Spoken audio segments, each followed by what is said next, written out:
अगर मैं आपसे कहूं कि 100 साल की उम्र में भी 25 जैसा शरीर पाया जा सकता है, अगर मैं कहूं कि बुढ़ापा कोई प्राकृतिक नियम नहीं बल्कि एक बदली जा सकने वाली प्रक्रिया है, तो क्या आप विश्वास करेंगे?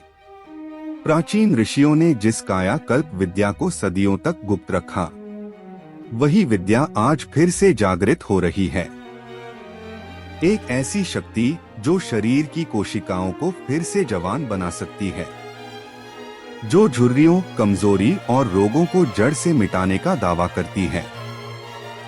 लेकिन सावधान, ये ज्ञान हर किसी के लिए नहीं है। अगर आपने ये वीडियो आखिर तक देख लिया, तो आपकी सोच, आपकी उम्र और आपका शरीर तीनों कभी पहले जैसे नहीं रहेंगे। मैं अमोन गुरुजी आपके अपने YouTube चैनल पर आपका हृदय से स्वागत करता हूं। आज का यह विषय कोई साधारण जानकारी नहीं है। यह वह ज्ञान है जिसे सुनने के बाद मनुष्य अपने शरीर, अपनी उम्र और अपने जीवन को देखने का दृष्टिकोण बदल देता है। आज हम उस रहस्य की बात करेंगे जिसे विज्ञान अभी पूरी तरह स्वीकार नहीं कर पाया है, लेकिन प्रयोगशालाओं में जिसके संकेत मिलने लगे हैं और जिसे हमारे ऋषियों ने हजारों वर्ष पहले अनुभव के स्तर पर जान लिया था। यह विषय है कायाकल्प, अर्थात शरीर का पुनर्जनन, उम्र की गति को धीमा करना और जीवन शक्ति को फिर से जागृत करना। सामान्य मनुष्य मानता है कि जन्म के बाद बचपन आता है, फिर युवावस्था, फिर बुढ़ापा और अंत में मृत्यु। लेकिन यह धारणा प्रकृति का अंतिम सत्य नहीं है, बल्कि यह शरीर के साथ किए गए व्यवहार का परिणाम है। यदि शरीर के नियम बदले जाएं, तो शरीर का परिणाम भी बदल सकता है। आधुनिक विज्ञान यह मानता है कि मानव शरीर कोशिकाओं से बना है और हर कोशिका का एक निश्चित जीवन काल होता है। वैज्ञानिक शोध बताते हैं कि हमारे शरीर की अधिकांश कोशिकाएं हर कुछ वर्षों में बदल जाती हैं। त्वचा की कोशिकाएं कुछ ही हफ्तों में नई हो जाती हैं। रक्त की कोशिकाएं कुछ महीनों में बदल जाती हैं। यहाँ तक कि हड्डियों का ढांचा भी कई वर्षों में नया हो जाता है। जब शरीर के अंदर सब कुछ नया बन रहा है, तो प्रश्न यह उठता है कि फिर बुढ़ापा क्यों आता है? इस प्रश्न ने ही कायाकल्प जैसे विचार को जन्म दिया। यदि कोशिकाएं नई बन सकती हैं, तो क्या उन्हें युवा अवस्था की जानकारी दी जा सकती है? क्या कोशिकाओं को यह बताया जा सकता है कि उन्हें कमजोर नहीं बल्कि शक्तिशाली बनना है? विज्ञान आज यह कहता है कि उम्र बढ़ने का एक बड़ा कारण कोशिकाओं के अंदर होने वाली क्षति है। डीएनए के सिरों पर मौजूद टेलोमियर नामक संरचना हर बार कोशिका के विभाजन के साथ छोटी होती जाती है। जब यह बहुत छोटी हो जाती है, तब कोशिका विभाजन बंद कर देती है और शरीर में जर्जरता दिखाई देने लगती है। लेकिन वैज्ञानिकों ने यह भी पाया है कि कुछ विशेष परिस्थितियों में टेलोमियर की लंबाई फिर से बढ़ सकती है। यही वह बिंदु है जहां आधुनिक विज्ञान और प्राचीन कायाकल्प विद्या एक दूसरे को छूती हैं। हमारे ऋषियों ने इसे ऊर्जा का प्रवाह कहा, चेतना का जागरण कहा और विज्ञान इसे बायोकेमिकल सिग्नल कहता है। कायाकल्प का अर्थ केवल बाहर से जवान दिखना नहीं है, बल्कि भीतर से पुनर्जन्म है। इसका पहला सिद्धांत यह है कि शरीर जैसा दिखता है, वैसा ही वह भीतर से बनता है। यदि मन थका हुआ है, तो कोशिकाएं भी थकी हुई बनेंगी। यदि मन भय और तनाव से भरा है, तो शरीर में हार्मोनल असंतुलन होगा। विज्ञान यह मान चुका है कि तनाव से निकलने वाला कोर्टिसोल हार्मोन उम्र बढ़ाने की प्रक्रिया को तेज कर देता है। इसके विपरीत शांति, ध्यान और संतुलित जीवन से निकलने वाले हार्मोन शरीर को मरम्मत की अवस्था में ले जाते हैं। यही कारण है कि कायाकल्प में सबसे पहले मन को साधने की बात की जाती है। प्राचीन ग्रंथों में बताया गया है कि मनुष्य का शरीर केवल मांस और हड्डियों का ढांचा नहीं है, बल्कि यह ऊर्जा का एक जीवित तंत्र है। शरीर में प्राण का प्रवाह जितना शुद्ध और संतुलित होता है, शरीर उतना ही युवा बना रहता है। जब प्राण का प्रवाह बाधित होता है, तब अंग कमजोर पड़ने लगते हैं, त्वचा ढीली होने लगती है और स्मृति क्षीण होने लगती है। आधुनिक विज्ञान इसे रक्त प्रवाह, ऑक्सीजन सप्लाई और नर्व सिस्टम की कार्यक्षमता के रूप में देखता है। दोनों का निष्कर्ष एक ही है, अंतर केवल भाषा का है। कायाकल्प की प्रक्रिया में आहार की भूमिका अत्यंत महत्वपूर्ण मानी गई है।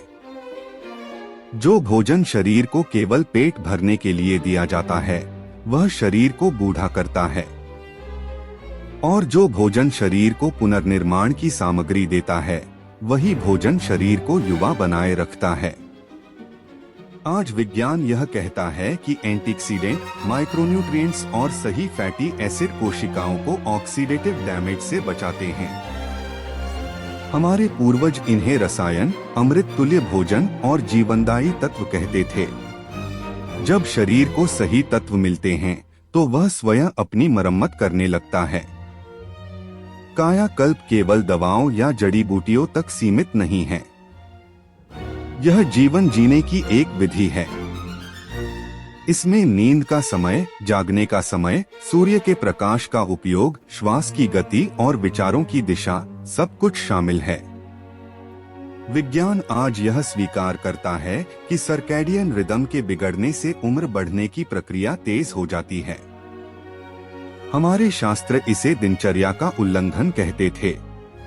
जो व्यक्ति प्रकृति की लय में जीता है, उसकी कोशिकाएं भी उसी लय में स्वयं को पुनर्जीवित करती हैं।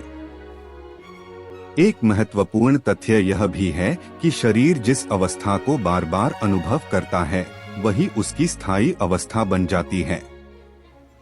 यदि शरीर को बार बार थकान, बीमारी और तनाव का अनुभव कराया जाए, तो वही उसका सामान्य स्वरूप बन जाता है। लेकिन यदि शरीर को नियमित रूप से विश्राम, ध्यान और संतुलित ऊर्जा का अनुभव कराया जाए, तो शरीर उसे ही अपना नया सामान्य मान लेता है। यही कायाकल्प का वैज्ञानिक आधार है, शरीर को नई जानकारी देना। आज के प्रयोग बताते हैं कि उपवास, नियंत्रित आहार और विशेष श्वसन तकनीकें शरीर में ऑटोफैजी की प्रक्रिया को सक्रिय करती हैं। ऑटोफैजी वह प्रक्रिया है जिसमें शरीर स्वयं अपनी खराब कोशिकाओं को नष्ट करके नई और स्वस्थ कोशिकाएं बनाता है। हमारे ऋषि इसे तपस्या और शोधन की प्रक्रिया कहते थे। नाम अलग है, लेकिन प्रभाव वही है। जब शरीर के अंदर सफाई होती है, तभी नया निर्माण संभव होता है। कायाकल्प का यह पहला चरण है समझ का, जागरूकता का और शरीर को सुनने का। जब तक मनुष्य यह नहीं समझता कि उसका शरीर उसके विचारों, उसके आहार और उसकी जीवन शैली का प्रतिबिंब है, तब तक कोई भी विद्या काम नहीं करती। यह विद्या किसी जादू की तरह एक दिन में परिणाम नहीं देती, बल्कि यह शरीर को उसकी मूल अवस्था की याद दिलाती है। और जैसे ही शरीर को उसकी मूल युवा अवस्था की स्मृति मिलती है, वह उसी दिशा में स्वयं बढ़ने लगता है। यह केवल कल्पना नहीं है, यह अनुभव है। इतिहास में ऐसे अनेक उदाहरण मिलते हैं जहां साधकों ने लंबे समय तक युवावस्था बनाए रखी। विज्ञान आज भले ही इसे पूरी तरह न माने, लेकिन प्रयोग यह संकेत दे रहे हैं कि उम्र एक लचीली प्रक्रिया है, स्थिर सत्य नहीं। कायाकल्प इसी लचीलेपन को जागृत करने की कला है। यह तो केवल आरंभ है। आगे हम समझेंगे कि शरीर के भीतर कौन से तंत्र वास्तव में उम्र को नियंत्रित करते हैं, किन कारणों से ये तंत्र निष्क्रिय हो जाते हैं और किन तरीकों से इन्हें फिर से सक्रिय किया जा सकता है। यह ज्ञान धीरे धीरे खुलता है, क्योंकि यह केवल सुनने का नहीं, समझने और अपनाने का विषय है। शरीर के भीतर जो तंत्र उम्र को नियंत्रित करते हैं, उन्हें समझना कायाकल्प की सबसे गहरी परत में प्रवेश करना है। आधुनिक विज्ञान इन्हें हार्मोनल सिस्टम, इम्यून सिस्टम और नर्वस सिस्टम के रूप में पहचानता है। जबकि प्राचीन ज्ञान इन्हें प्राण, तेज और ओज के रूप में वर्णित करता है। जब ये तीनों संतुलन में होते हैं, तब शरीर अपने आप को युवा बनाए रखने की क्षमता रखता है। समस्या तब शुरू होती है जब मनुष्य प्रकृति के विरुद्ध जीवन जीने लगता है। देर रात तक जागना, कृत्रिम रोशनी में रहना, असंयमित भोजन करना और निरंतर चिंता में डूबे रहना, यह सब शरीर को एक सतत आपातकालीन अवस्था में डाल देता है। इस अवस्था में शरीर मरम्मत नहीं करता, बल्कि केवल जीवित रहने की कोशिश करता है, और यही स्थिति धीरे धीरे बुढ़ापे को जन्म देती है। विज्ञान ने यह स्पष्ट रूप से देखा है कि जब शरीर लगातार तनाव में रहता है, तब कोशिकाओं की मरम्मत की प्रक्रिया धीमी हो जाती है। डीएनए की क्षति बढ़ती है और सूजन का स्तर शरीर में सामान्य से अधिक हो जाता है। इस सूजन को आज के वैज्ञानिक क्रॉनिक इन्फ्लेमेशन कहते हैं, जिसे उम्र बढ़ने की जड़ माना जा रहा है। हमारे शास्त्रों में इसे आंतरिक अग्नि का असंतुलन कहा गया है। जब यह अग्नि या तो बहुत तेज हो जाती है या बहुत मंद पड़ जाती है, तब शरीर के ऊतक कमजोर होने लगते हैं। कायाकल्प का उद्देश्य इस अग्नि को संतुलन में लाना है, ताकि शरीर फिर से निर्माण की अवस्था में प्रवेश कर सके। मन और शरीर का संबंध केवल भावनात्मक नहीं, बल्कि रासायनिक भी है। जब मन में भय, क्रोध या निराशा होती है, तब शरीर में ऐसे रसायन उत्पन्न होते हैं जो कोशिकाओं को नुकसान पहुंचाते हैं। इसके विपरीत, जब मन में शांति, संतोष और विश्वास होता है, तब शरीर ऐसे हार्मोन उत्पन्न करता है जो मरम्मत और विकास को बढ़ावा देते हैं। यही कारण है कि ध्यान, प्रार्थना और एकाग्रता को कायाकल्प का अनिवार्य भाग माना गया है। विज्ञान आज माइंडफुलनेस और मेडिटेशन के लाभों पर शोध कर रहा है और यह स्वीकार कर रहा है कि नियमित ध्यान से जीन एक्सप्रेशन तक बदल सकता है। इसका अर्थ यह है कि हमारे विचार हमारे जीनों को भी प्रभावित कर सकते हैं। कायाकल्प में श्वास का विशेष महत्व है। सामान्य मनुष्य श्वास को केवल ऑक्सीजन लेने की प्रक्रिया समझता है, लेकिन वास्तव में श्वास शरीर और मन के बीच सेतु है। गहरी और नियंत्रित श्वास नर्वस सिस्टम को शांत करती है, हृदय की गति को संतुलित करती है और कोशिकाओं तक अधिक प्राण या ऑक्सीजन पहुंचाती है। जब श्वास उथली और तेज होती है, तब शरीर को खतरे का संकेत मिलता है और वह तनाव की अवस्था में चला जाता है। यही कारण है कि प्राणायाम और श्वसन तकनीकों को कायाकल्प की नींव कहा गया है। विज्ञान इसे वेगस नर्व की सक्रियता और पैरासिम्पैथेटिक सिस्टम के संतुलन के रूप में समझता है। भोजन की गुणवत्ता के साथ साथ भोजन का समय भी शरीर की उम्र को प्रभावित करता है। जब भोजन सही समय पर और सीमित मात्रा में लिया जाता है, तब पाचन तंत्र को पूरा विश्राम और मरम्मत का अवसर मिलता है। आधुनिक शोध बताते हैं कि समय सीमित भोजन और अंतराल वाला उपवास शरीर में ऑटोफैजी को सक्रिय करता है। यह वही प्रक्रिया है जिसका उल्लेख प्राचीन ग्रंथों में शोधन और कायाकल्प के रूप में किया गया है। जब शरीर पुराने और क्षतिग्रस्त तत्वों को बाहर निकालता है, तभी नए और स्वस्थ तत्वों का निर्माण संभव होता है। नींद कायाकल्प का एक ऐसा स्तंभ है जिसे आधुनिक मनुष्य सबसे अधिक अनदेखा करता है। गहरी और पर्याप्त नींद के दौरान ही शरीर सबसे अधिक मरम्मत करता है। ग्रोथ हार्मोन का स्राव, स्मृति का पुनर्गठन और कोशिकाओं की मरम्मत, यह सब नींद के समय होता है। जब नींद बाधित होती है, तब शरीर समय से पहले बूढ़ा होने लगता है। हमारे पूर्वज सूर्य के साथ जागते और सूर्य के साथ विश्राम करते थे। यह जीवन शैली शरीर की जैविक घड़ी को संतुलन में रखती थी। आज विज्ञान भी यही कह रहा है कि प्राकृतिक प्रकाश और अंधकार के अनुसार जीवन जीना उम्र को धीमा कर सकता है। कायाकल्प का एक गहरा सिद्धांत यह है कि शरीर को जिस पहचान के साथ जिया जाता है, वह उसी पहचान में ढल जाता है। यदि मनुष्य स्वयं को कमजोर, बीमार और वृद्ध मानता है, तो शरीर उसी संदेश को स्वीकार कर लेता है। लेकिन यदि मनुष्य स्वयं को ऊर्जा से भरा, संतुलित और सक्षम मानता है, तो शरीर धीरे धीरे उसी अवस्था की ओर बढ़ने लगता है। इसे आज के विज्ञान में प्लेसीबो और नोसीबो प्रभाव के रूप में जाना जाता है। यह सिद्ध हो चुका है कि विश्वास केवल मानसिक नहीं, बल्कि जैविक प्रभाव भी डालता है। यह समझना आवश्यक है कि कायाकल्प कोई एक दिन की प्रक्रिया नहीं है। यह एक क्रमिक यात्रा है जिसमें शरीर को बार बार सही संकेत दिए जाते हैं। जैसे जैसे ये संकेत दोहराए जाते हैं, शरीर उन्हें अपनी नई वास्तविकता मान लेता है। यही कारण है कि प्रारंभ में परिवर्तन सूक्ष्म होते हैं, लेकिन समय के साथ वे गहरे और स्थायी हो जाते हैं। त्वचा की चमक, आंखों की स्पष्टता, पाचन की मजबूती और मानसिक स्थिरता, ये सब इसके प्रारंभिक संकेत हैं।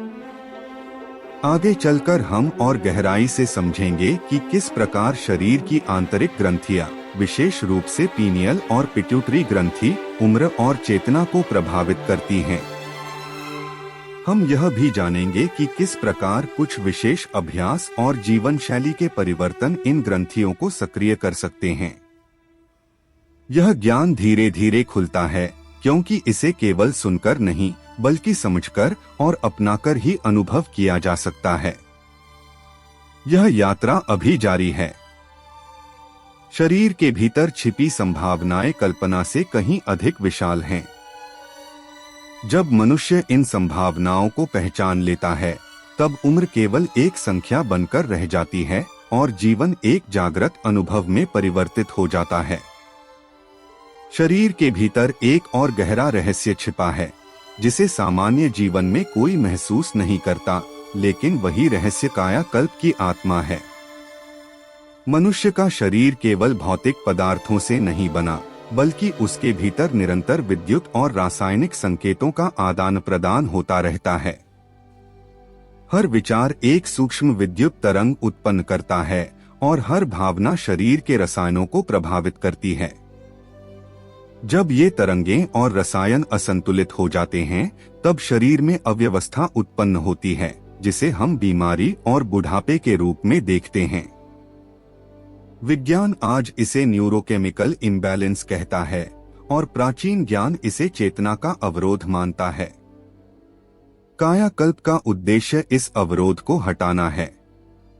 जब शरीर और मन के बीच संवाद स्पष्ट हो जाता है, तब शरीर स्वयं को ठीक करने की क्षमता पुनः प्राप्त कर लेता है।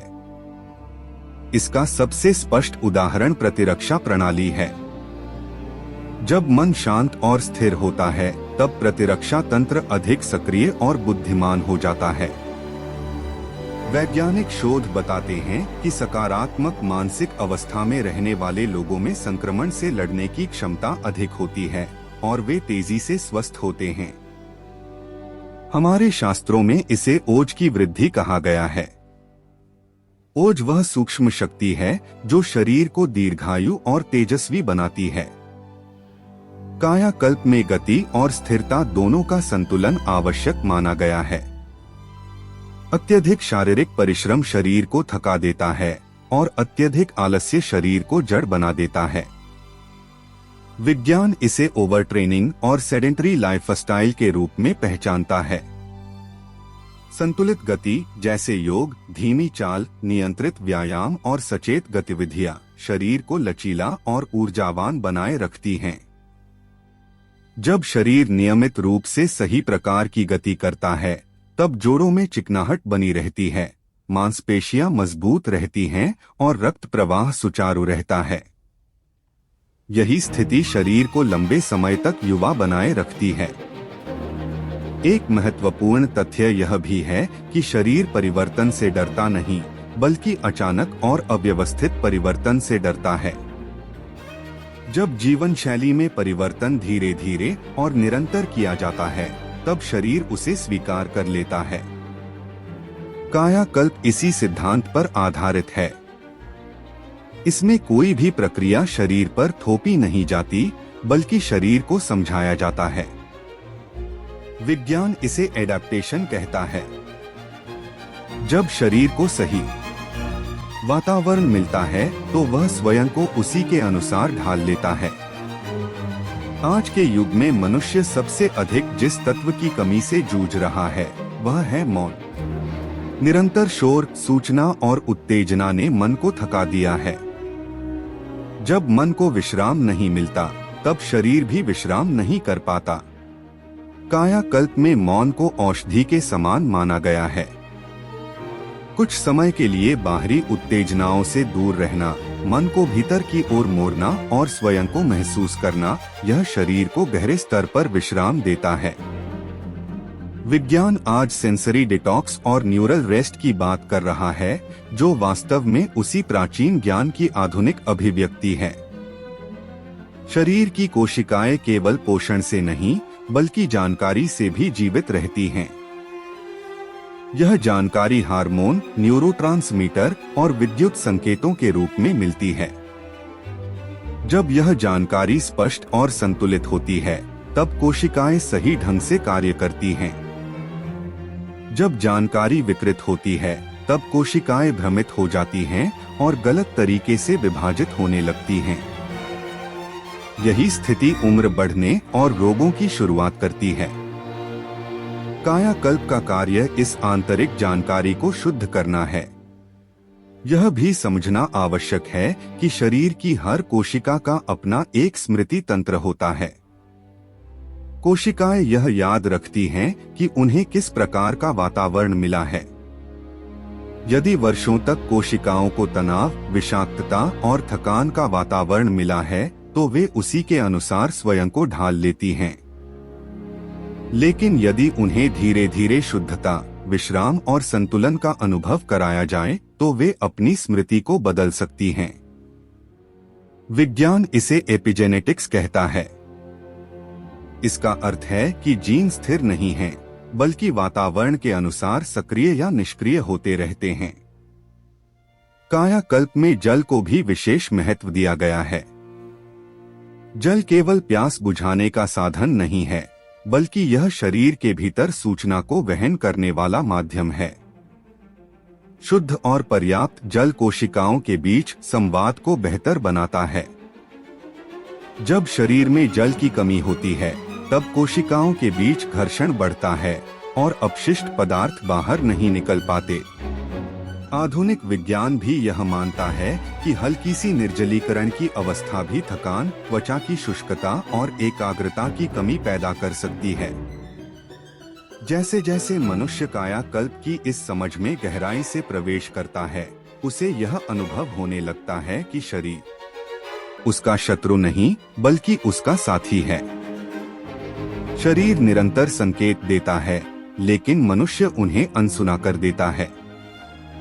जब इन संकेतों को सुना और समझा जाता है, तब शरीर स्वयं दिशा दिखाने लगता है। यही वह अवस्था है जहां उपचार बाहर से नहीं, भीतर से शुरू होता है। यह यात्रा अभी और आगे जाएगी। आने वाले चरणों में हम समझेंगे कि किस प्रकार चेतना की सूक्ष्म अवस्थाएं शरीर के स्थूल रूप को प्रभावित करती हैं और कैसे एक जागृत मनुष्य अपने शरीर के साथ सहयोग करके दीर्घायु और संतुलित जीवन जी सकता है। यह ज्ञान धीरे धीरे खुलता है, क्योंकि यह केवल शब्दों का नहीं, अनुभव का विषय है। जब मनुष्य इस बिंदु तक पहुंचता है, तब उसके भीतर एक गहरी जिम्मेदारी का भाव जन्म लेता है, क्योंकि उसे यह स्पष्ट होने लगता है कि उसका शरीर किसी बाहरी शक्ति से नहीं, बल्कि उसकी अपनी चेतना से संचालित हो रहा है। यही वह मोड़ है जहां कायाकल्प केवल स्वास्थ्य की विधि नहीं रहती, बल्कि आत्म जागरूकता की प्रक्रिया बन जाती है। विज्ञान आज जिसे सेल्फ रेगुलेशन कहता है, वही प्राचीन भाषा में स्वसंयम कहलाता था। जब शरीर को बार बार सही संकेत मिलते हैं, तब वह स्वयं संतुलन बनाए रखने लगता है और बाहरी हस्तक्षेप की आवश्यकता कम होती जाती है। मानव शरीर में कुछ ऐसे समय चक्र होते हैं जब वह परिवर्तन के लिए सबसे अधिक ग्रहणशील होता है। सुबह का समय, विशेषकर सूर्योदय से पहले का समय, शरीर और मन दोनों के लिए अत्यंत संवेदनशील होता है। इस समय किए गए अभ्यास, विचार और श्वास का प्रभाव पूरे दिन और दीर्घकाल तक पड़ता है। विज्ञान इसे हार्मोनल पीक और न्यूरल प्लास्टिसिटी से जोड़कर देखता है। हमारे शास्त्रों में इसे ब्रह्मा मुहूर्त कहा गया है। कायाकल्प में इस समय का उपयोग शरीर को नई दिशा देने के लिए किया जाता है। शरीर की ग्रंथियां कायाकल्प में केंद्रीय भूमिका निभाती हैं। ये ग्रंथियां केवल हार्मोन स्राव करने वाली इकाइयां नहीं हैं, बल्कि शरीर की आंतरिक घड़ियां हैं। जब ये ग्रंथियां संतुलन में होती हैं, तब उम्र बढ़ने की गति स्वाभाविक और धीमी रहती है। जब ये असंतुलित होती हैं, तब समय से पहले थकान, कमजोरी और मानसिक अस्थिरता दिखाई देने लगती है। विज्ञान आज थायराइड, एड्रिनल और पिट्यूटरी ग्रंथियों पर शोध कर रहा है और यह स्वीकार कर रहा है कि इनका असंतुलन सीधे उम्र और ऊर्जा को प्रभावित करता है। कायाकल्प की प्रक्रिया में सबसे सूक्ष्म लेकिन सबसे प्रभावशाली तत्व है विचारों की दिशा।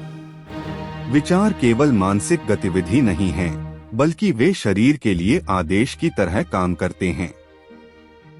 हर बार जब मनुष्य स्वयं को कमजोर कहता है, शरीर उस आदेश को स्वीकार कर लेता है। हर बार जब वह स्वयं को सक्षम और जागृत मानता है, शरीर उसी दिशा में प्रतिक्रिया करता है। विज्ञान इसे न्यूरल पैटर्निंग और कंडीशनिंग कहता है। इसका अर्थ यह है कि शरीर वही सीखता है जो उसे बार बार सिखाया जाता है। यह भी देखा गया है कि प्रकृति के संपर्क में रहने से शरीर की उम्र बढ़ने की प्रक्रिया धीमी होती है। प्राकृतिक प्रकाश, स्वच्छ वायु, पृथ्वी के संपर्क और जल के समीप रहना, यह सब शरीर की जैविक प्रणाली को संतुलन में लाता है। आधुनिक शोध इसे ग्राउंडिंग और नेचर एक्सपोजर के रूप में समझता है। हमारे पूर्वज इसे सहज जीवन कहते थे। कायाकल्प इसी सहजता को पुनः स्थापित करने का प्रयास है। शरीर में जमा विषाक्त पदार्थ केवल भोजन से नहीं, बल्कि नकारात्मक भावनाओं से भी आते हैं। लंबे समय तक दबा हुआ दुख, क्रोध और भय शरीर के ऊतकों में तनाव पैदा करता है। यह तनाव धीरे धीरे कठोरता और जकड़न में बदल जाता है।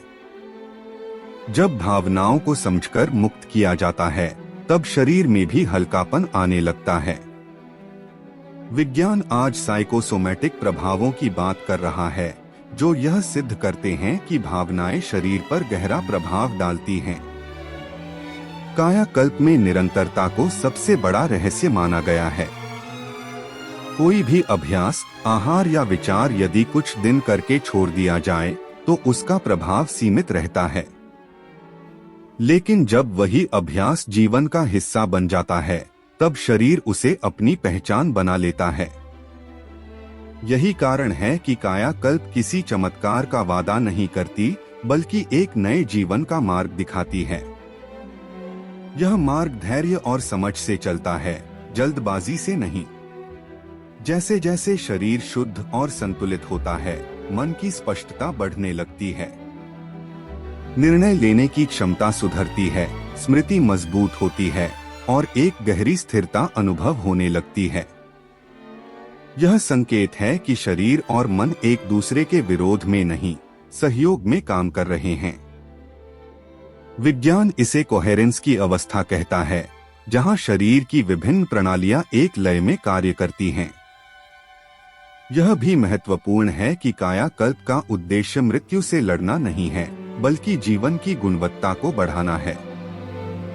जब जीवन पूर्णता के साथ जिया जाता है, तब मृत्यु का भय स्वतः कम हो जाता है।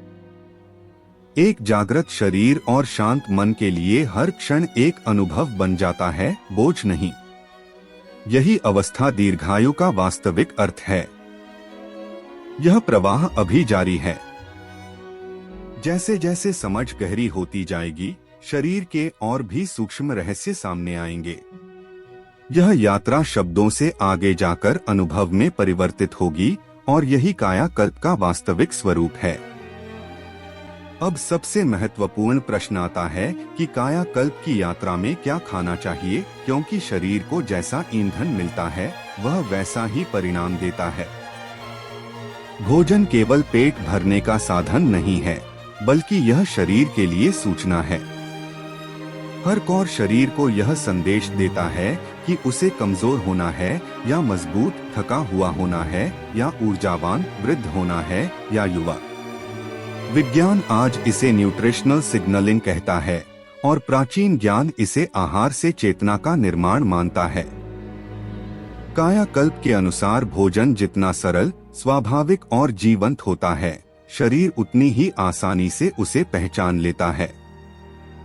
ऐसा भोजन जिसमें जीवन शक्ति हो, वह कोशिकाओं को मरम्मत और पुनर्निर्माण का संकेत देता है। ताजे फल, हरी सब्जियां, अंकुरित अनाज, साबुत दालें और प्राकृतिक वसा, ये सब शरीर को वह कच्चा माल देते हैं जिससे नई और स्वस्थ कोशिकाएं बन सकती हैं। विज्ञान भी यह मानता है कि ऐसे भोजन में एंटीऑक्सीडेंट, फाइबर और आवश्यक सूक्ष्म पोषक तत्व होते हैं जो कोशिकाओं को क्षति से बचाते हैं। भोजन का समय उतना ही महत्वपूर्ण है जितना भोजन का प्रकार। जब भोजन सूर्य की गति के अनुरूप लिया जाता है, तब पाचन अग्नि संतुलित रहती है। सुबह हल्का और पोषण से भरपूर भोजन, दोपहर में मुख्य भोजन और सूर्यास्त के बाद हल्का या न्यूनतम भोजन, यह शरीर को विश्राम और मरम्मत का अवसर देता है। आधुनिक शोध बताते हैं कि देर रात भारी भोजन करने से इंसुलिन असंतुलन, सूजन और तेजी से उम्र बढ़ने की प्रक्रिया शुरू हो जाती है। हमारे पूर्वज इसे दिनचर्या का उल्लंघन मानते थे। कायाकल्प में भोजन की मात्रा पर भी विशेष ध्यान दिया जाता है। आवश्यकता से अधिक भोजन शरीर को बोझिल बनाता है और पाचन तंत्र को थका देता है। जब पाचन कमजोर होता है, तब भोजन से बना विष शरीर में जमा होने लगता है। विज्ञान इसे मेटाबॉलिक ओवरलोड कहता है। संयमित मात्रा में भोजन करने से शरीर ऊर्जा को पाचन में नहीं बल्कि मरम्मत में लगाता है। यही कारण है कि हल्की भूख के साथ भोजन समाप्त करने की सलाह दी जाती है। कुछ विशेष खाद्य पदार्थ ऐसे होते हैं जो शरीर को तेजी से पुनर्जीवित करने में सहायता करते हैं। घी सही मात्रा में लिया जाए तो यह हार्मोनल संतुलन और कोशिकाओं की झिल्ली को मजबूत करता है। शहद यदि प्राकृतिक और सीमित मात्रा में लिया जाए तो ऊर्जा और प्रतिरक्षा को बढ़ाता है। अंकुरित मूंग, चना और मेथी शरीर को उच्च गुणवत्ता का प्रोटीन और एंजाइम प्रदान करते हैं। आधुनिक विज्ञान भी इन खाद्य पदार्थों को सुपरफूड की श्रेणी में रखता है। जल का सेवन कायाकल्प में भोजन जितना ही महत्वपूर्ण माना गया है। पर्याप्त और स्वच्छ जल शरीर के भीतर जमा अपशिष्ट को बाहर निकालने में सहायता करता है। जब जल सही मात्रा में लिया जाता है, तब रक्त गाढ़ा नहीं होता और कोशिकाओं तक पोषण आसानी से पहुंचता है। गुनगुना जल पाचन को सक्रिय करता है और ठंडा जल आवश्यकता से अधिक लेने पर पाचन को मंद कर सकता है। विज्ञान भी यह मानता है कि सही जल सेवन से त्वचा, जोड़ और मस्तिष्क अधिक स्वस्थ रहते हैं। कुछ खाद्य आदतें ऐसी हैं जो कायाकल्प की प्रक्रिया को बाधित करती हैं। अत्यधिक प्रसंस्कृत भोजन, कृत्रिम मिठास, रिफाइंड तेल और अत्यधिक चीनी, यह सब शरीर में सूजन को बढ़ाते हैं। ये भोजन शरीर को तुरंत ऊर्जा का भ्रम देते हैं, लेकिन दीर्घकाल में कोशिकाओं को नुकसान पहुंचाते हैं। विज्ञान इन्हें एजिंग एक्सेलरेटर मानता है। कायाकल्प में ऐसे भोजन से दूरी बनाने की सलाह दी जाती है, क्योंकि ये शरीर की प्राकृतिक बुद्धि को भ्रमित करते हैं। भोजन के साथ मन की अवस्था भी अत्यंत महत्वपूर्ण है। जब भोजन शांति और कृतज्ञता के भाव से किया जाता है, तब शरीर उसे बेहतर ढंग से ग्रहण करता है। तनाव, क्रोध या जल्दबाजी में किया गया भोजन ठीक से पचता नहीं है, चाहे वह कितना ही पोषण युक्त क्यों न हो। विज्ञान इसे गट ब्रेन कनेक्शन के रूप में देखता है। जब मन शांत होता है तब पाचन एंजाइम सही मात्रा में स्रावित होते हैं। कायाकल्प यह भी सिखाती है कि हर व्यक्ति के शरीर की आवश्यकता अलग होती है। जो भोजन एक व्यक्ति के लिए अमृत समान है, वही दूसरे के लिए बोझ बन सकता है। शरीर के संकेतों को समझना, यह जानना कि किस भोजन से हल्कापन महसूस होता है और किससे भारीपन, यही वास्तविक ज्ञान है। विज्ञान इसे पर्सनलाइज्ड न्यूट्रिशन कहता है। अपने शरीर को सुनना, यह कायाकल्प की सबसे बड़ी कुंजी है। जैसे जैसे आहार शुद्ध और संतुलित होता है, शरीर के भीतर बदलाव स्पष्ट दिखने लगते हैं। पाचन सुधरता है, त्वचा में चमक आती है, ऊर्जा स्थिर रहती है और मन अधिक स्पष्ट होता है। यह संकेत है कि शरीर पुनर्निर्माण की अवस्था में प्रवेश कर चुका है। यही वह आधार है जिस पर आगे की गहरी प्रक्रियाएं टिकती हैं। यह समझना आवश्यक है कि भोजन केवल शुरुआत है, अंतिम लक्ष्य नहीं। सही भोजन शरीर को मार्ग दिखाता है, लेकिन उस मार्ग पर चलने के लिए जीवन शैली, विचार और चेतना का सहयोग आवश्यक है। आगे हम यह जानेंगे कि किन आदतों से इस भोजन का प्रभाव कई गुना बढ़ाया जा सकता है और किन छोटी छोटी गलतियों से यह पूरी प्रक्रिया रुक सकती है। भोजन के बाद अगला महत्वपूर्ण विषय यह समझना है कि कैसे खाना चाहिए, क्योंकि केवल क्या खाया गया है यह पर्याप्त नहीं होता, बल्कि किस अवस्था में और किस विधि से खाया गया है यह भी उतना ही निर्णायक होता है। जब भोजन शांत मन से, धीरे धीरे और जागरूक होकर किया जाता है, तब शरीर उसे पूरी तरह स्वीकार करता है। तेजी से बातचीत करते हुए या मोबाइल देखते हुए किया गया भोजन शरीर के लिए अधूरा संदेश बन जाता है। विज्ञान आज इसे माइंडफुल ईटिंग कहता है। जब मस्तिष्क भोजन पर केंद्रित होता है, तब पाचन एंजाइम सही समय पर स्रावित होते हैं और भोजन पूरी तरह उपयोग में आ जाता है। कायाकल्प में कहा गया है कि भोजन हमेशा भूख लगने पर ही करना चाहिए, आदत या समय के दबाव में नहीं। वास्तविक भूख शरीर का संकेत है कि पाचन तंत्र तैयार है। जब बिना भूख के भोजन किया जाता है, तब वह भोजन पूरी तरह नहीं पचता और विष के रूप में शरीर में जमा होने लगता है। विज्ञान इसे अपूर्ण पाचन और फर्मेंटेशन कहता है। यही प्रक्रिया धीरे धीरे थकान, सूजन और उम्र बढ़ने की गति को तेज करती है। भोजन के बाद शरीर को कुछ समय विश्राम की आवश्यकता होती है। तुरंत भारी शारीरिक श्रम या मानसिक तनाव पाचन को बाधित करता है। हल्की चाल, शांत बैठना या कुछ समय मौन रहना पाचन के लिए सहायक होता है। हमारे पूर्वज इसे भोजन के बाद वज्रासन में बैठना कहते थे। आधुनिक विज्ञान भी मानता है कि भोजन के बाद हल्की गतिविधि रक्त शर्करा को संतुलित रखने में सहायक होती है। कायाकल्प में मसालों का उपयोग भी समझदारी से करने की सलाह दी जाती है। मसाले केवल स्वाद के लिए नहीं, बल्कि पाचन को सहारा देने के लिए होते हैं।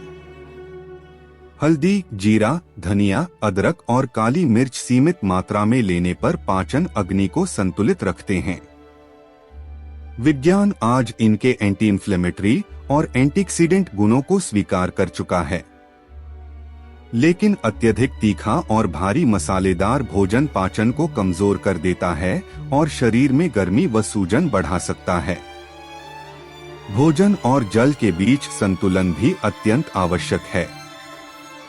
भोजन के तुरंत बाद बहुत अधिक जल पीने से पाचन रस पतले हो जाते हैं और भोजन का सही पाचन नहीं हो पाता। हल्का गुनगुना जल या कुछ घूंट पर्याप्त होते हैं। विज्ञान भी यह मानता है कि भोजन के दौरान अत्यधिक तरल पाचन को प्रभावित कर सकता है। यह छोटी सी समझ कायाकल्प की प्रक्रिया में बड़ा अंतर पैदा कर सकती है। कायाकल्प यह भी सिखाती है कि भोजन के साथ भावनाओं का संबंध है। कुछ लोग तनाव में अधिक खाते हैं, कुछ दुख में भोजन से दूरी बना लेते हैं। दोनों ही स्थितियां शरीर के लिए असंतुलन पैदा करती हैं।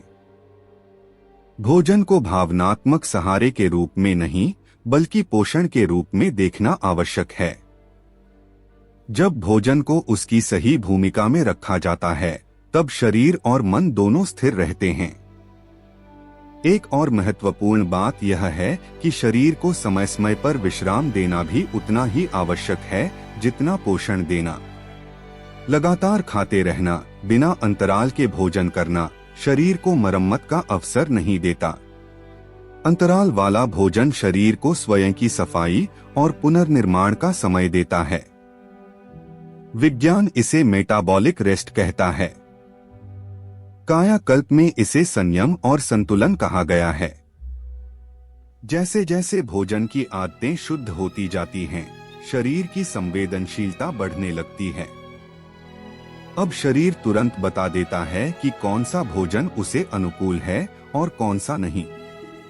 यह अवस्था बहुत महत्वपूर्ण है, क्योंकि यहाँ से व्यक्ति बाहरी नियमों पर नहीं, बल्कि अपनी आंतरिक बुद्धि पर चलने लगता है। यही कायाकल्प का वास्तविक लक्ष्य है, शरीर को फिर से स्वयं निर्णय लेने योग्य बनाना। इस चरण पर पहुंचकर व्यक्ति यह अनुभव करता है कि ऊर्जा स्थिर है, भूख संतुलित है और मन अधिक शांत है। यह संकेत है कि शरीर ने पुनर्निर्माण की प्रक्रिया को स्वीकार कर लिया है। आगे चलकर हम जानेंगे कि इस संतुलन को लंबे समय तक कैसे बनाए रखा जाए और किन आदतों से यह सहज रूप से जीवन का हिस्सा बन सकता है। जब भोजन और उसकी विधि संतुलित हो जाती है, तब कायाकल्प की प्रक्रिया अगले स्तर पर प्रवेश करती है, जहां जीवन शैली स्वयं औषधि बन जाती है। यहाँ यह समझना आवश्यक हो जाता है कि शरीर केवल भोजन से नहीं, बल्कि दैनिक आदतों से भी बनता और बिगड़ता है। सुबह आँख खुलने से लेकर रात को सोने तक किए गए छोटे छोटे कार्य शरीर की जैविक घड़ी को या तो संतुलित करते हैं या बिगाड़ते हैं। विज्ञान आज इसे लाइफस्टाइल मेडिसिन कहता है और प्राचीन ज्ञान इसे दिनचर्या का विज्ञान मानता है।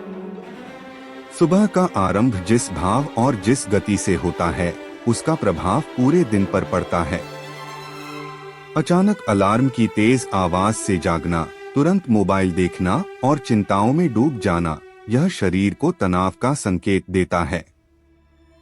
इसके विपरीत शांत जागरण, कुछ क्षण गहरी श्वास और शरीर को धीरे धीरे गति में लाना नर्वस सिस्टम को स्थिर करता है।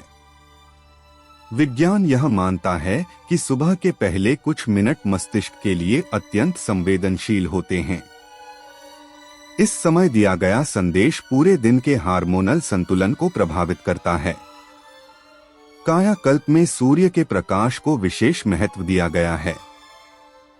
सुबह का प्राकृतिक प्रकाश आंखों के माध्यम से मस्तिष्क को यह संकेत देता है कि दिन शुरू हो चुका है।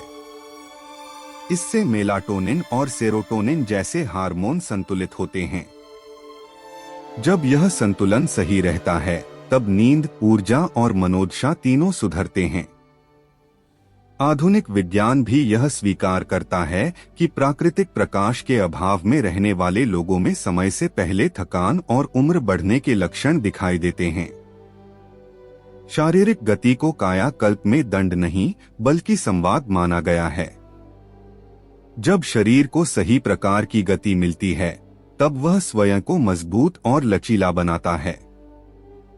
अत्यधिक कठोर व्यायाम शरीर को थका सकता है, जबकि अत्यधिक निष्क्रियता उसे जड़ बना देती है। संतुलित योग, सचेत चलना, हल्का खिंचाव और नियमित गति, यह सब शरीर के जोड़ों, मांसपेशियों और नसों को स्वस्थ रखते हैं। विज्ञान इसे फंक्शनल मूवमेंट कहता है। दिन के दौरान छोटे छोटे विश्राम भी अत्यंत आवश्यक हैं। लगातार काम करते रहना शरीर को थकान के संकेत भेजता है। कुछ क्षण आंखें बंद करना, गहरी श्वास लेना या ध्यान को श्वास पर टिकाना, यह शरीर को रीसेट करने जैसा होता है। आधुनिक शोध बताते हैं कि ऐसे छोटे विश्राम उत्पादकता बढ़ाते हैं और तनाव कम करते हैं। हमारे पूर्वज इसे सहज विश्राम कहते थे। कायाकल्प में शाम का समय भी महत्वपूर्ण माना गया है। जैसे जैसे सूर्य अस्त होता है, शरीर को धीरे धीरे शांत अवस्था में लाना आवश्यक होता है।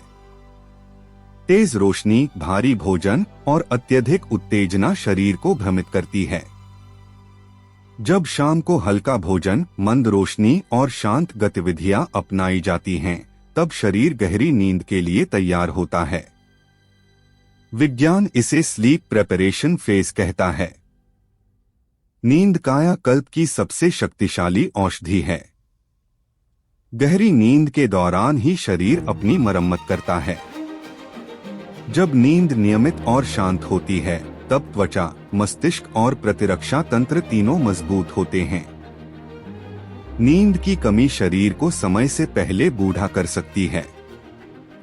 यह बात अब विज्ञान भी स्पष्ट रूप से स्वीकार कर चुका है। कायाकल्प में नींद को आलस्य नहीं, बल्कि उपचार माना गया है। एक और महत्वपूर्ण पहलू है दिन भर का मानसिक आहार। जो देखा जाता है, जो सुना जाता है और जो सोचा जाता है, वह भी शरीर को प्रभावित करता है।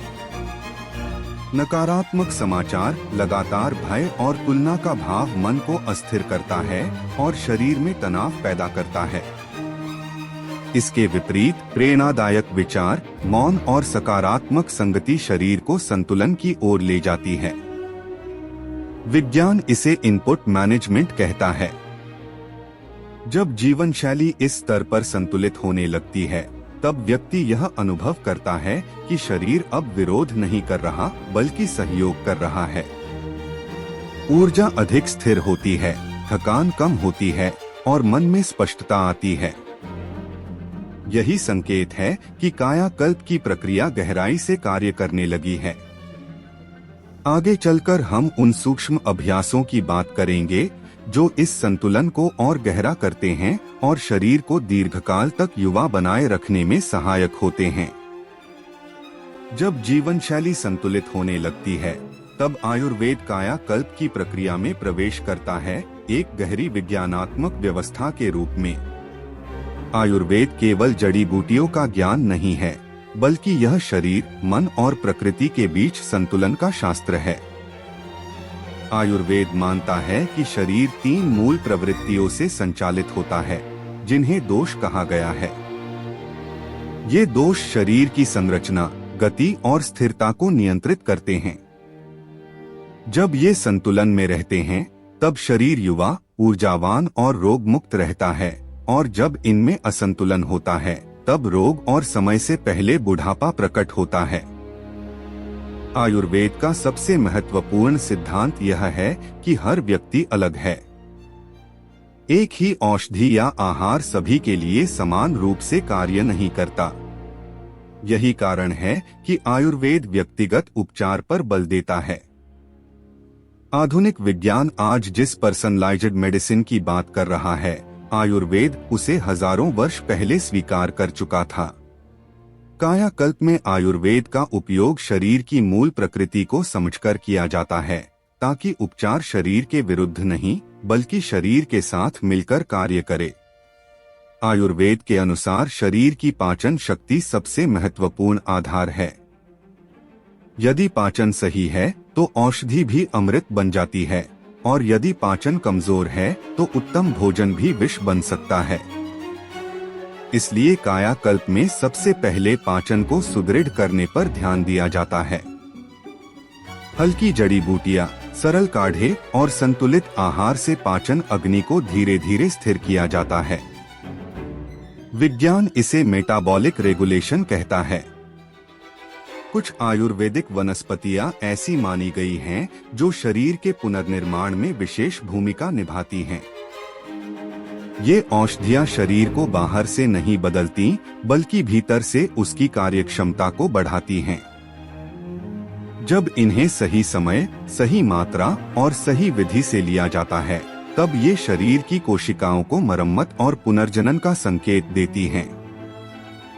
आधुनिक शोध भी यह मानने लगा है कि कई आयुर्वेदिक जड़ी बूटियां एंटीऑक्सीडेंट और एडेप्टोजेनिक गुण रखती हैं, जो तनाव और उम्र बढ़ने की प्रक्रिया को धीमा कर सकती हैं।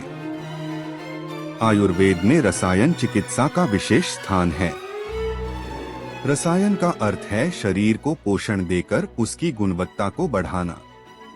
यह केवल औषधि नहीं, बल्कि जीवन शैली, आहार और मानसिक अवस्था का संयोजन है। जब रसायन विधि का पालन किया जाता है, तब शरीर में स्थिर ऊर्जा, स्पष्ट स्मृति और दीर्घायु का अनुभव होता है। यही कायाकल्प का आयुर्वेदिक आधार है। विज्ञान इसे लॉन्ग टर्म सेल सपोर्ट कह सकता है। आयुर्वेद यह भी सिखाता है कि औषधि तभी प्रभावी होती है जब शरीर उसे स्वीकार करने की अवस्था में हो। इसलिए कायाकल्प में औषधि से पहले शोधन पर बल दिया जाता है। शोधन का अर्थ है शरीर के भीतर जमा हुए अवांछित तत्वों को धीरे धीरे बाहर निकालना। जब शरीर हल्का और स्वच्छ होता है, तभी पोषण और औषधि गहराई तक कार्य कर पाती है। विज्ञान आज इसे डिटॉक्सिफिकेशन और सेल क्लीनिंग के रूप में समझने लगा है। एक महत्वपूर्ण आयुर्वेदिक सिद्धांत यह भी है कि समय के साथ औषधि की आवश्यकता बदलती रहती है। जो औषधि प्रारंभ में आवश्यक होती है, वही आगे चलकर अनावश्यक हो सकती है। इसलिए आयुर्वेद में निरंतर अवलोकन और अनुभव को महत्व दिया गया है। शरीर के संकेतों को समझना, यही आयुर्वेदिक बुद्धि है। कायाकल्प में यह समझ और भी गहरी हो जाती है, क्योंकि यहाँ लक्ष्य केवल रोग निवारण नहीं, बल्कि दीर्घकालिक संतुलन होता है। आयुर्वेद मन को भी औषधि मानता है। शांत मन शरीर को स्वयं ठीक होने का अवसर देता है। चिंता, भय और असंतोष औषधि के प्रभाव को भी कम कर सकते हैं। इसलिए कायाकल्प में मानसिक शुद्धता को शारीरिक उपचार जितना ही आवश्यक माना गया है। आधुनिक विज्ञान भी यह स्वीकार कर रहा है कि उपचार का परिणाम मानसिक अवस्था से गहराई से जुड़ा होता है। जब आयुर्वेद को सही जीवन शैली और जागरूकता के साथ अपनाया जाता है, तब शरीर धीरे धीरे अपनी मूल लय में लौटने लगता है। त्वचा, पाचन, ऊर्जा और स्मृति में परिवर्तन स्पष्ट दिखने लगते हैं। यह संकेत है कि शरीर ने पुनर्निर्माण की प्रक्रिया को स्वीकार कर लिया है। यही कायाकल्प का आयुर्वेदिक मार्ग है, जो धीरे धीरे लेकिन गहराई से कार्य करता है। आगे हम उन विशिष्ट आयुर्वेदिक सिद्धांतों और व्यवहारिक उपायों को समझेंगे, जो इस प्रक्रिया को और स्थिर बनाते हैं और शरीर को लंबे समय तक संतुलन में बनाए रखने में सहायक होते हैं। आयुर्वेद के अनुसार क्या खाना चाहिए, यह केवल खाद्य पदार्थों की सूची नहीं है, बल्कि यह शरीर की प्रकृति, पाचन शक्ति और मौसम के अनुसार लिया गया निर्णय है। आयुर्वेद मानता है कि भोजन तभी औषधि बनता है जब वह शरीर के अनुकूल हो। कायाकल्प की दृष्टि से ऐसा भोजन चुना जाता है जो शरीर को भारी न करे, बल्कि उसे भीतर से पुनर्निर्माण की सामग्री दे। आयुर्वेद में सबसे पहले ताजे और सात्विक भोजन पर बल दिया गया है। ऐसा भोजन जो जितना अधिक प्राकृतिक अवस्था में हो, उतना ही शरीर के लिए उपयोगी माना जाता है। ताजे पके हुए अनाज जैसे गेहूं, जौ, बाजरा और चावल शरीर को स्थिर ऊर्जा देते हैं। ये भोजन धीरे धीरे पचते हैं और रक्त में शर्करा का संतुलन बनाए रखते हैं। आधुनिक विज्ञान भी इन्हें कॉम्प्लेक्स कार्बोहाइड्रेट मानता है, जो उम्र बढ़ने की प्रक्रिया को तेज नहीं करते। हरी सब्जियां आयुर्वेदिक आहार का आधार हैं। लौकी, तोरी, टिंडा, पालक, मेथी, गाजर और चुकंदर जैसी सब्जियां शरीर को खनिज और जीवन शक्ति प्रदान करती हैं। ये सब्जियां शरीर में जमा विषैले तत्वों को बाहर निकालने में सहायता करती हैं और पाचन को हल्का रखती हैं। कायाकल्प में इन्हें इसलिए महत्व दिया जाता है क्योंकि ये कोशिकाओं को शुद्ध वातावरण देती हैं। दालें और अंकुरित अनाज आयुर्वेद में उच्च गुणवत्ता के प्रोटीन माने जाते हैं। मूंग की दाल, मसूर, अरहर और चना यदि सही मात्रा में और सही विधि से पकाए जाएं, तो शरीर को शक्ति देते हैं बिना भारीपन पैदा किए। अंकुरित मूंग और चना शरीर को जीवित एंजाइम देते हैं जो कोशिकाओं के पुनर्निर्माण में सहायक होते हैं। विज्ञान भी अंकुरित आहार को अधिक पोषण युक्त मानता है। आयुर्वेद में घी को विशेष स्थान दिया गया है। सही मात्रा में लिया गया शुद्ध देसी घी पाचन को मजबूत करता है, हार्मोनल संतुलन में सहायता करता है और मस्तिष्क को पोषण देता है। कायाकल्प में घी को इसलिए महत्व दिया जाता है क्योंकि यह सूक्ष्म पोषक तत्वों को कोशिकाओं तक पहुंचाने का माध्यम बनता है। आधुनिक शोध भी यह मानते हैं कि अच्छे फैट्स कोशिकाओं की झिल्ली के लिए आवश्यक होते हैं। फल आयुर्वेद में हल्के और शीघ्र पचने वाले माने गए हैं। सेब, अनार, पपीता, अमरूद और मौसमी फल शरीर को प्राकृतिक शर्करा, विटामिन और जल प्रदान करते हैं। इन्हें अलग समय पर और खाली पेट या हल्के पेट पर लेने की सलाह दी जाती है ताकि पाचन पर भार न पड़े। कायाकल्प में फल शरीर को कोमलता और ताजगी प्रदान करते हैं। मसालों का उपयोग आयुर्वेद में औषधि की तरह किया जाता है। हल्दी, जीरा, धनिया, सौंफ, अदरक और काली मिर्च सीमित मात्रा में पाचन अग्नि को संतुलित रखते हैं। ये मसाले भोजन को पचाने में सहायता करते हैं और शरीर में सूजन को कम करते हैं। अत्यधिक तीखे और भारी मसाले आयुर्वेद में वर्जित माने गए हैं क्योंकि वे शरीर को उत्तेजित करके थकान और असंतुलन पैदा कर सकते हैं।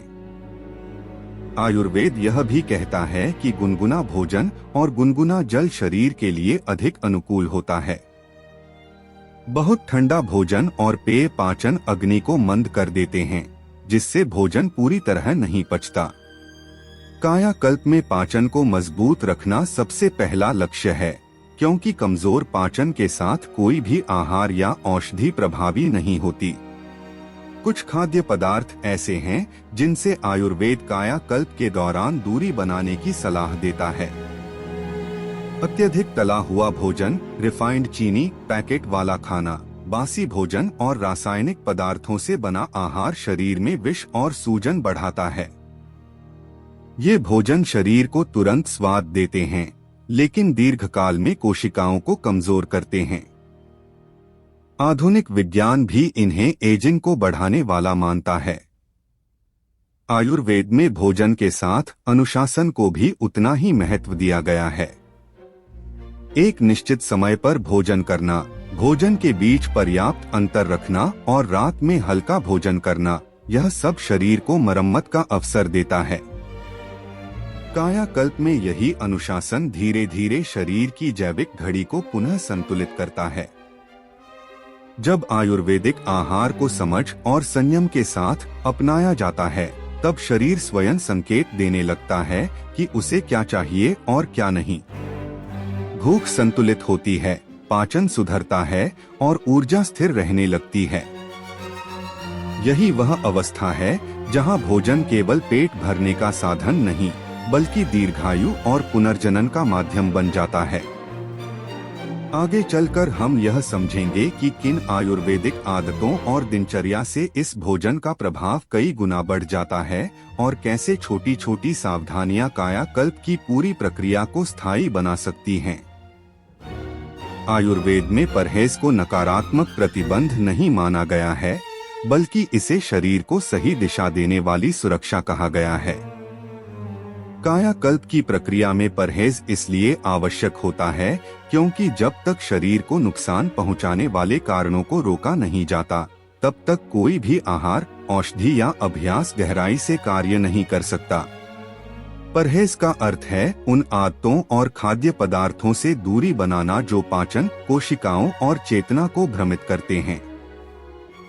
सबसे पहला परहेज बासी और बार बार गर्म किया गया भोजन है। आयुर्वेद मानता है कि ऐसा भोजन अपनी जीवन शक्ति खो देता है और शरीर में भारीपन तथा विष उत्पन्न करता है। आधुनिक विज्ञान भी यह स्वीकार करता है कि बार बार गर्म किया गया भोजन ऑक्सीडेटिव स्ट्रेस बढ़ाता है और कोशिकाओं को नुकसान पहुंचाता है।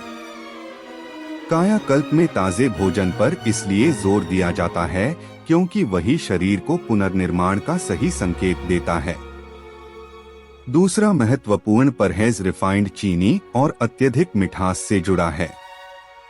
आयुर्वेद के अनुसार अत्यधिक मीठा स्वाद शरीर में कफ और आलस्य को बढ़ाता है। विज्ञान इसे इंसुलिन असंतुलन और सूजन से जोड़कर देखता है। अधिक चीनी शरीर को तुरंत ऊर्जा का भ्रम देती है, लेकिन दीर्घकाल में कोशिकाओं की उम्र घटाती है।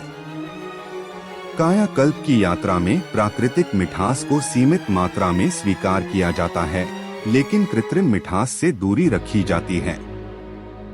अत्यधिक तला हुआ और भारी भोजन भी आयुर्वेदिक परहेज में आता है। ऐसा भोजन पाचन अग्नि को कमजोर करता है और शरीर में जकड़न पैदा करता है। जब पाचन सही नहीं रहता, तब भोजन से बना अपशिष्ट शरीर में जमा होने लगता है। विज्ञान इसे स्लो मेटाबॉलिज्म और फैटी लिवर जैसी अवस्थाओं से जोड़ता है। कायाकल्प में हल्के, सरल और सुपाच्य भोजन को प्राथमिकता दी जाती है। आयुर्वेद में ठंडे पेय और अत्यधिक ठंडा भोजन भी परहेज की श्रेणी में रखा गया है, विशेषकर जब पाचन कमजोर हो। बहुत ठंडा पदार्थ पाचन अग्नि को अचानक मंद कर देता है, जिससे भोजन अधूरा पचता है। आधुनिक विज्ञान भी यह मानता है कि ठंडे पेय पाचन एंजाइम की क्रिया को धीमा कर सकते हैं। कायाकल्प में गुनगुना जल और सामान्य तापमान का भोजन शरीर के लिए अधिक अनुकूल माना जाता है। एक महत्वपूर्ण परहेज है भोजन का गलत संयोजन। आयुर्वेद के अनुसार कुछ खाद्य पदार्थ साथ लेने पर शरीर में विष उत्पन्न कर सकते हैं, जैसे अत्यधिक भारी भोजन के साथ दूध या फल को भारी भोजन के तुरंत बाद लेना। विज्ञान आज इसे डाइजेस्टिव कॉन्फ्लिक्ट और फर्मेंटेशन कहता है। कायाकल्प में भोजन की सरलता और संयोजन पर विशेष ध्यान दिया जाता है, ताकि शरीर भ्रमित न हो। परहेज केवल भोजन तक सीमित नहीं है, बल्कि जीवन शैली का परहेज भी उतना ही आवश्यक है। देर रात तक जागना, अनियमित दिनचर्या और लगातार तनाव में रहना, यह सब शरीर की मरम्मत प्रक्रिया को बाधित करता है। नींद की कमी शरीर को समय से पहले थका देती है और उम्र बढ़ने की प्रक्रिया को तेज कर देती है। आयुर्वेद इसे प्रकृति के नियमों का उल्लंघन मानता है। मानसिक परहेज भी कायाकल्प का महत्वपूर्ण भाग है। लगातार नकारात्मक विचार, भय, क्रोध और ईर्ष्या मन को अशांत रखते हैं और शरीर में तनाव हार्मोन बढ़ाते हैं। विज्ञान इसे क्रॉनिक स्ट्रेस कहता है। जब मन को बार बार अशांति का संदेश मिलता है, तब शरीर भी उसी अवस्था में ढल जाता है। कायाकल्प में शांति, संतुलन और स्वीकार का अभ्यास इसलिए आवश्यक माना गया है।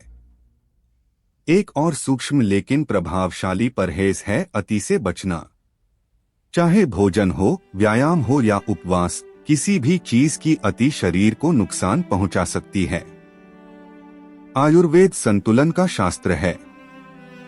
कायाकल्प में न तो शरीर को भूखा रखा जाता है, न ही उस पर अत्यधिक बोझ डाला जाता है। मध्यम मार्ग ही दीर्घकालिक परिणाम देता है। परहेज का उद्देश्य शरीर को दंड देना नहीं, बल्कि उसे सुरक्षा देना है। जब शरीर को नुकसान पहुंचाने वाले तत्वों से दूरी बना ली जाती है, तब शरीर स्वाभाविक रूप से अपनी मरम्मत शुरू कर देता है। यही कारण है कि कई बार केवल सही परहेज अपनाने से ही शरीर में स्पष्ट परिवर्तन दिखाई देने लगते हैं। जैसे जैसे परहेज जीवन का हिस्सा बनता है, शरीर हल्का, मन शांत और ऊर्जा स्थिर होने लगती है। यह संकेत है कि शरीर अब पुनर्निर्माण की अवस्था में प्रवेश कर चुका है। आगे हम जानेंगे कि किन आयुर्वेदिक दिनचर्याओं और छोटे अभ्यासों से इस स्थिति को लंबे समय तक बनाए रखा जा सकता है और कायाकल्प की प्रक्रिया को स्थायी रूप दिया जा सकता है। जब परहेज जीवन में स्थिर हो जाता है, तब कायाकल्प की प्रक्रिया और अधिक सूक्ष्म स्तर पर कार्य करने लगती है। अब शरीर केवल बाहरी तत्वों से नहीं, बल्कि अपनी आंतरिक बुद्धि से निर्देश लेने लगता है। यह वही अवस्था है जहां आयुर्वेद कहता है कि शरीर स्वयं अपना चिकित्सक बन जाता है। इस स्तर पर छोटी छोटी गलतियां भी शरीर तुरंत संकेत देकर बता देता है और सही आदतें अपनाने पर तुरंत लाभ भी दिखने लगता है। यही कारण है कि कायाकल्प को एक जीवित प्रक्रिया कहा गया है, न कि निश्चित नियमों की सूची। आयुर्वेदिक दिनचर्या में सबसे पहले शरीर की शुद्धि को महत्व दिया जाता है। इसका अर्थ केवल बाहरी सफाई नहीं, बल्कि भीतर जमा अपशिष्ट को धीरे धीरे बाहर निकालना है। सुबह उठते ही गुनगुना जल पीना, जीभ की सफाई करना और शरीर को हल्की गति देना, यह सब पाचन और उत्सर्जन तंत्र को सक्रिय करता है। आधुनिक विज्ञान भी यह मानता है कि सुबह की नियमित शुद्धि शरीर के मेटाबॉलिज्म को दिशा देती है। कायाकल्प में यह छोटी सी आदत बड़ी भूमिका निभाती है। तेल से शरीर की मालिश को आयुर्वेद में विशेष स्थान दिया गया है। यह केवल त्वचा के लिए नहीं, बल्कि नसों और जोड़ों के लिए भी अत्यंत लाभकारी मानी जाती है। सही तेल और सही विधि से की गई मालिश शरीर को स्थिरता और सुरक्षा का संकेत देती है। विज्ञान आज इसे नर्वस सिस्टम को शांत करने और रक्त प्रवाह सुधारने की प्रक्रिया के रूप में देखता है। नियमित मालिश से त्वचा की उम्र धीमी होती है और शरीर में जकड़न कम होती है। आयुर्वेद में श्वास को औषधि के समान माना गया है। गहरी और संतुलित श्वास शरीर को पर्याप्त प्राण देती है। जब श्वास उथली और तेज होती है, तब शरीर तनाव की अवस्था में चला जाता है। कायाकल्प में नियमित श्वसन अभ्यास से न केवल फेफड़े मजबूत होते हैं, बल्कि मन भी स्थिर होता है। विज्ञान इसे ऑक्सीजन यूटिलाइजेशन और नर्व बैलेंस के रूप में समझता है। दिन के दौरान शरीर को आवश्यकता अनुसार विश्राम देना भी उतना ही आवश्यक है जितना सक्रिय रहना। लगातार काम करने से शरीर थकता है और उसकी मरम्मत की प्रक्रिया रुक जाती है। कुछ क्षण मौन, आंखें बंद कर श्वास पर ध्यान, यह शरीर को फिर से संतुलन में लाता है। आधुनिक शोध बताते हैं कि ऐसे छोटे विश्राम दीर्घकाल में उम्र बढ़ने की गति को धीमा कर सकते हैं। आयुर्वेद में ऋतु के अनुसार जीवन जीने की सलाह दी गई है। मौसम बदलने के साथ आहार, दिनचर्या और गतिविधियों में भी परिवर्तन आवश्यक होता है। गर्मी में शीतलता, सर्दी में ऊष्मा और वर्षा में संतुलन बनाए रखना, यह शरीर को प्रकृति के साथ तालमेल में रखता है। विज्ञान आज इसे सीजन अडैप्टेशन कहता है।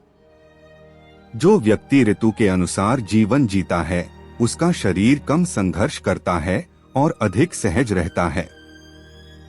कायाकल्प की प्रक्रिया में सबसे सूक्ष्म लेकिन सबसे प्रभावशाली तत्व है स्वीकृति। जब मनुष्य अपने शरीर को दोष देने के बजाय समझने लगता है, तब शरीर भी सहयोग करने लगता है। हर बीमारी, हर थकान एक संदेश होती है। जब उस संदेश को समझ लिया जाता है, तब रोग की आवश्यकता समाप्त हो जाती है। आयुर्वेद इसे कारण के उपचार की प्रक्रिया कहता है, न कि केवल लक्षणों के दमन की। जैसे जैसे यह समझ गहरी होती जाती है, मनुष्य यह अनुभव करता है कि उसका शरीर अब बोझ नहीं, बल्कि एक साधन है। ऊर्जा अधिक स्थिर हो जाती है, मन में धैर्य आता है और जीवन की गति स्वाभाविक हो जाती है। यह अवस्था कायाकल्प की परिपक्वता को दर्शाती है। यहाँ उम्र केवल कैलेंडर की संख्या रह जाती है, शरीर की वास्तविक अवस्था नहीं। यह यात्रा अभी पूरी नहीं हुई है। आगे हम उन सूक्ष्म आयुर्वेदिक संकेतों को समझेंगे जिनसे यह पता चलता है कि शरीर सही दिशा में जा रहा है या नहीं।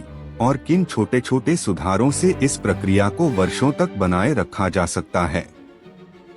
धीरे धीरे यह ज्ञान केवल सुना हुआ नहीं बल्कि जिया हुआ अनुभव बन जाता है। कायाकल्प की प्रक्रिया में कैसे रहना चाहिए यह उतना ही महत्वपूर्ण है जितना क्या खाना चाहिए या क्या परहेज रखना चाहिए। जीवन जीने की शैली ही शरीर को यह संकेत देती है कि उसे स्वयं को बचाना है या स्वयं को नष्ट करना है। आयुर्वेद मानता है कि शरीर हर क्षण सुन रहा होता है, इसलिए जैसा व्यवहार हम अपने साथ करते हैं वैसा ही उत्तर शरीर देता है। सरल, संयमित और सचेत जीवन शैली कायाकल्प की वास्तविक नींव है। सबसे पहले दिनचर्या में नियमितता आवश्यक है। रोज एक ही समय पर उठना और एक ही समय पर विश्राम करना शरीर की जैविक घड़ी को स्थिर करता है। जब शरीर जानता है कि उसे कब सक्रिय होना है और कब आराम करना है, तब उसकी ऊर्जा बिखरती नहीं है। आधुनिक विज्ञान भी सर्कैडियन रिदम को स्वास्थ्य का आधार मानता है। अनियमित जीवन शैली शरीर को भ्रमित करती है और वही भ्रम रोग का कारण बनता है। जीवन में सरलता बनाए रखना कायाकल्प का मौन सूत्र है। आवश्यकता से अधिक संग्रह, अधिक इच्छाएं और लगातार तुलना मन को भारी बनाती हैं। जब मन भारी होता है तब शरीर भी उसी भार को ढोता है। आयुर्वेद कहता है कि हल्का मन हल्का शरीर बनाता है। जितना सरल जीवन होगा उतनी ही ऊर्जा शरीर के पुनर्निर्माण में लग सकेगी। वाणी और व्यवहार की शुद्धता भी कायाकल्प का भाग है। कटु वचन, असत्य और आक्रामक व्यवहार भीतर तनाव उत्पन्न करता है। विज्ञान इसे नकारात्मक भावनात्मक उत्तेजना कहता है जो हार्मोनल असंतुलन पैदा करती है। शांत, स्पष्ट और करुणामय वाणी शरीर को सुरक्षा का संदेश देती है। जब भीतर संघर्ष कम होता है तब शरीर को स्वयं को सुधारने का अवसर मिलता है। प्रकृति के संपर्क में रहना शरीर को गहराई से संतुलित करता है। सुबह की धूप, स्वच्छ हवा, मिट्टी और जल के संपर्क से शरीर को प्राकृतिक संकेत मिलते हैं।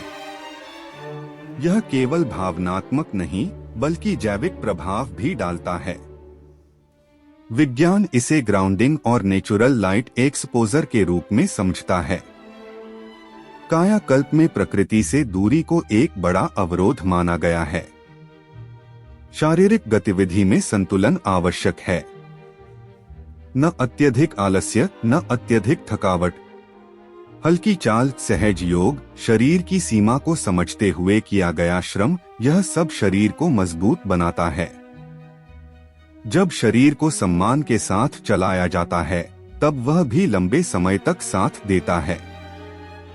मन की स्थिति जीवन जीने के तरीके का मूल है। जो व्यक्ति हर समय भय, चिंता या क्रोध में रहता है उसका शरीर लगातार रक्षा अवस्था में रहता है। कायाकल्प में मन को शांत रखने के लिए मौन, ध्यान और आत्मनिरीक्षण को महत्व दिया गया है। जब मन स्थिर होता है तब शरीर पुनर्निर्माण की अवस्था में प्रवेश करता है। सबसे महत्वपूर्ण है धैर्य। कायाकल्प कोई चमत्कार नहीं बल्कि एक क्रमिक परिवर्तन है। शरीर को वर्षों में जो नुकसान हुआ है वह कुछ दिनों में नहीं भरता, लेकिन यदि दिशा सही हो तो शरीर स्वयं अपनी गति से स्वस्थ होता जाता है।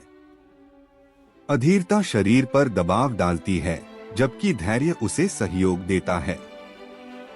जब व्यक्ति इस प्रकार जीवन जीने लगता है तब स्वास्थ्य प्रयास नहीं रह जाता बल्कि स्वभाव बन जाता है। यही कायाकल्प की सच्ची उपलब्धि है, जहां रोग से लड़ना नहीं पड़ता क्योंकि शरीर स्वयं संतुलन में रहता है। अब यदि आपको यह ज्ञान उपयोगी लगा हो, यदि आप चाहते हैं कि ऐसे ही आयुर्वेदिक और वैज्ञानिक सत्य सरल भाषा में आप तक पहुंचते रहें, तो मेरे इस YouTube चैनल को जरूर सब्सक्राइब करें, वीडियो को लाइक करें, नीचे कमेंट करके अपने अनुभव और प्रश्न साझा करें और इस जानकारी को अपने परिवार व मित्रों के साथ शेयर करना न भूलें। आपका एक छोटा सा सहयोग इस ज्ञान को और लोगों तक पहुंचाने में बहुत बड़ी भूमिका निभाता है। धन्यवाद।